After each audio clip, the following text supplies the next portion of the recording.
ലഹരി മരുന്ന് കേസിൽ ഈ ആലപ്പുഴ ബ്രാഞ്ച് സെക്രട്ടറി ഏത് പാർട്ടിക്കാരാണെന്ന് പറഞ്ഞാൽ മന്ത്രി തർക്കടില്ല. പാർട്ടി തിരിച്ചു പറയുകയാണെങ്കിൽ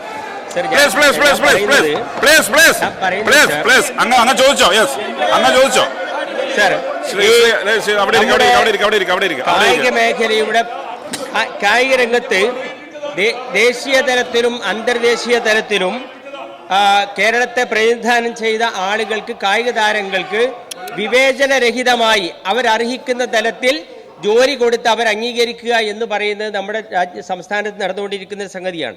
എന്നാൽ 22 അന്താരാഷ്ട്ര മത്സരങ്ങളിൽ പങ്കെടുത്ത 2015-16 ദേശീയ ഫുട്ബോൾ തലത്തിൽ ഏറ്റവും നല്ല പ്ലെയർ എന്ന് ഖ്യാതി നേടിയ അനസ് എടത്തൊടിക, അതുപോലെ തന്നെ റിനോ ആന്റണി തുടങ്ങിയ ആളുകൾക്ക് അംഗീകാരം കൊടുത്തിട്ടില്ല. ഞാൻ ഈ വിഷയം സർ ബഹുമാനപ്പെട്ട മന്ത്രിക്ക് കത്തായി കൊടുത്തിരുന്നു. അന്ന് മന്ത്രി അനസ് എടത്തൊടികൾക്ക് എന്തായാലും ജോലി കൊടുക്കുമെന്ന് പറഞ്ഞിരുന്നു. എന്നാൽ ഇപ്പോൾ ഈ ബോഡി ബിൽഡിങ്സിലെ താരങ്ങൾക്ക് പോലും ജോലി കൊടുത്ത് അത് കോടതി തടയുക ചെയ്തിട്ട് പോലും അനസ് എടത്തൊടിക പോലെയുള്ള ആളുകൾക്ക് ജോലി കൊടുക്കാൻ എന്താണ് സർ തടസ്സം? മിനിസ്റ്റർ സർ, രാജ്യത്ത് തന്നെ ഏറ്റവും അധികം കായിക താരങ്ങൾക്ക് ജോലി നൽകിയ ഒരു സംസ്ഥാനമാണ് കേരളം. കേരളത്തിൽ ഓരോ വർഷവും ദേശീയ അന്തർദേശീയ മത്സരങ്ങളിൽ പങ്കെടുക്കുന്ന 50 കായിക താരങ്ങൾക്ക് നിർബന്ധമായും ജോലി നൽകുന്നുണ്ട്.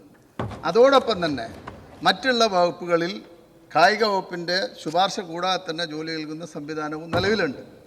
ഈ അങ്ങ് പറഞ്ഞ ഈ പ്രത്യേക കാര്യം, അനസ് എടത്തൊടിക ആ മത്സരം നടന്ന കാലയളവിൽ ആ സമയത്ത് അദ്ദേഹം അപേക്ഷ സമർപ്പിച്ചിട്ടുണ്ടായില്ല. അദ്ദേഹം അന്ന് മറ്റൊരു ജോലിയിൽ കയറിയിരുന്നു. അതുകൊണ്ട് തന്നെ കേരളം മുന്നോട്ട് വെച്ച സമയത്ത് അദ്ദേഹത്തിൻ്റെ അപേക്ഷ ലഭ്യമായിട്ടില്ല. ഇപ്പോൾ വിളിച്ചിട്ടുള്ള ഏകദേശം 241 വേക്കൻസികൾ ഇപ്പോൾ വിളിച്ചിട്ടുണ്ട്. അത് 16 മുതൽ 19 വരെ കാലയളവിൽ മത്സരിച്ച ആളുകൾക്കുള്ള റിക്രൂട്ട്മെൻറ്റാണ് ഇപ്പോൾ നടന്നു വരുന്നത്. അപ്പോൾ ഈ കാര്യങ്ങളിൽ ആരെയും ഒഴിവാക്കി നിർത്തുന്ന ഒരു നിലപാടും ഈ ഗവൺമെൻറ് എടുത്തിട്ടില്ല.